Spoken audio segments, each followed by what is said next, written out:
Benvenuti a tutti in questo luogo particolare che è Spazio Sitan. Sono molto orgoglioso di ospitare per quest'anno questa residenza artistica che tratta il tema dei troubadour, dei trovatori, che sono stati nei primi secoli dopo l'anno 1000 tra i primi a utilizzare la nostra lingua, allora chiamata provenzale. Questa iniziativa la inseriamo in un progetto più ampio che riguarda la Valmaira, che si chiama 28 maggio 2028. Perché? Perché il 28 maggio 2028 ricorrono i 1000 anni in cui la Valmaira è stata nominata per la prima volta in un documento ufficiale. Sappiamo inoltre che nel 1280 esistevano già una forma di statuti, quindi esisteva una comunità formata, autogestita, e questa iniziativa riguarda quel periodo intermedio, tra quel 1028 e il 1280. Raimbau de Vaqueiras era un trovatore, ossia un poeta, un membro di quella stagione poetica che nasce e si sviluppa nel sud della Francia,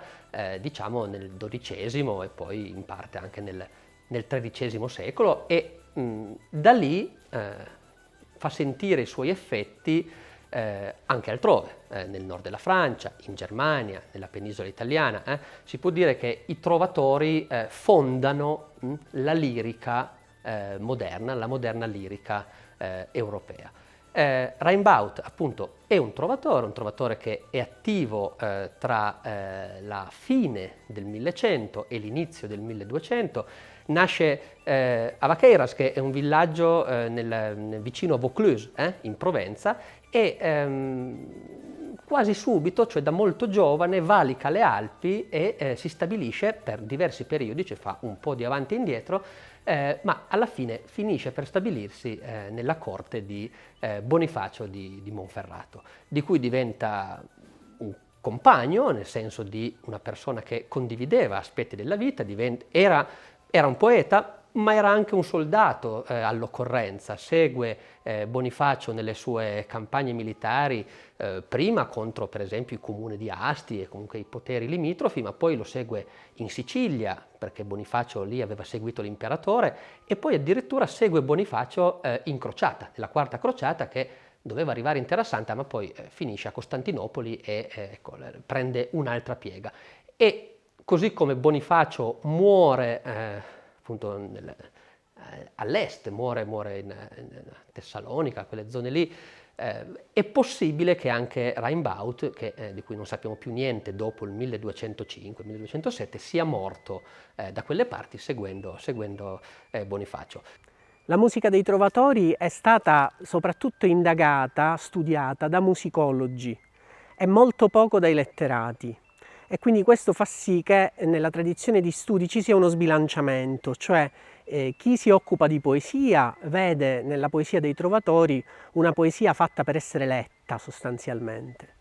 E invece da parte dei musicologi è una poesia sicuramente cantata, di cui però loro non conoscono tanto bene le vicende testuali, cioè come funzionano i testi, che cosa dicono i testi. Quindi c'è questa difficoltà a integrare le due competenze, da parte dei musicologi, da parte dei filologi, a capire che cos'è l'oggetto, insomma, musica dei trovatori. Più concretamente, le melodie dei trovatori ci sono state tramandate da 4 manoscritti importanti, 2 francesi, uno italiano e un altro che è il più tardo di tutti, occitanico, proprio della regione di Tolosa, del primissimo 300, forse fine del 200. Tutti e 4 ci tramandano circa 260, più di 260 melodie, ma i testi sono 2600, quindi un decimo della produzione testuale. Quindi non tutto ha le note, anzi pochissimo, poco ha le note. Ciò non significa che il resto non le avesse, cioè la poesia dei trovatori nasceva per essere eseguita come dei canti, quindi nasceva per essere cantata. Rimbaud, Vie de Canson, è lo spettacolo che ho proposto a Spazio Sitan, frutto di una ricerca di anni. Io partii qui nel 2022 per camminare con la mia arpa e andare fino a Casale di Monferrato per riscoprire i luoghi dove forse era passato Rimbaud de Vaqueiras, che è un trovatore di cui mi sono occupato in questi anni, di cui ci restano 7 canzoni.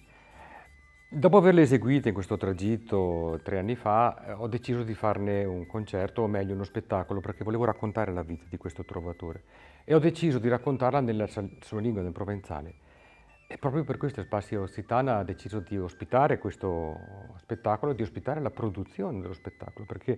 io sono qui in residenza dalla settimana scorsa, dal 16 di ottobre, per mettere in scena questa vicenda in lingua provenzale della vita di Rimbaud. Rimbaud abitò da queste parti in Monferrato per parte della sua vita, parte importante, poi morì nella Quarta Crociata in Terra Santa. E racconterò in questo spettacolo le sue vicende utilizzando tutte le sue canzoni dotate di musica che abbiamo, e le canterò, e altre poesie sue, altre sue canzoni che utilizzerò come testo di narrazione, più una vita e delle aneddoti, diciamo, che abbiamo sempre in lingua provenzale antica di Rimbaud, che ho girato in prima persona, ed è come se lui stesse sempre raccontando la propria vita, da quando arriva in Monferrato a quando poi partirà e finirà a Costantinopoli per le ultime sue avventure. In questo lavoro la regia è a servizio del protagonista, è completamente a servizio di ciò che il personaggio rappresenta. E il personaggio rappresenta prima di tutto una testimonianza di una lingua ormai non più nota, ormai si potrebbe definire morta, e che noi abbiamo cercato di far rivivere, a tal punto da decidere di proiettare le parole di questi testi lungo le pareti della scena. La parola, l'architettura della parola e il suono della parola mi hanno accompagnato poi nella scelta di tutto il resto che riguarda la regia, e quindi la scelta dei colori, la scelta degli oggetti, la scelta della disposizione nello spazio, di tutto ciò che serve alla messa in scena. L'attore si muove all'interno di uno spazio ben definito, e in questo spazio emergono tutti i sentimenti e tutte le avventure di quest'uomo che ha vissuto tantissimo tempo fa e che quindi in qualche modo oggi sentiamo come un personaggio da romanzo. Noi invece abbiamo cercato, proprio attraverso la sua lingua, il suo scrivere, di riportare questo personaggio quasi al nostro tempo, nella nostra contemporaneità, ovvero di sentirlo come fosse vissuto in questo periodo storico, pur essendo un personaggio dell'antichità. Quindi in pratica cercare di sentire, con questa regia, cercare di sentire il personaggio vivo, presente, qui, ora. Una cosa interessante per noi, cioè, come dire, vedendolo dall'Italia, è che Rimbaud scrive anche in volgare italiano, o meglio scrive in un volgare che probabilmente è quello di Genova, perché nei suoi spostamenti Rimbaud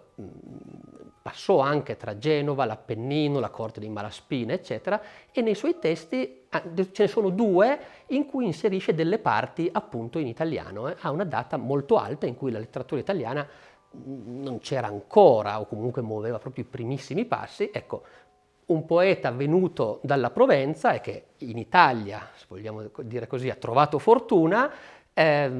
è lui che ci consegna le prime prove letterarie in un volgare, tra l'altro in volgari del nord, quindi questo può anche essere interessante.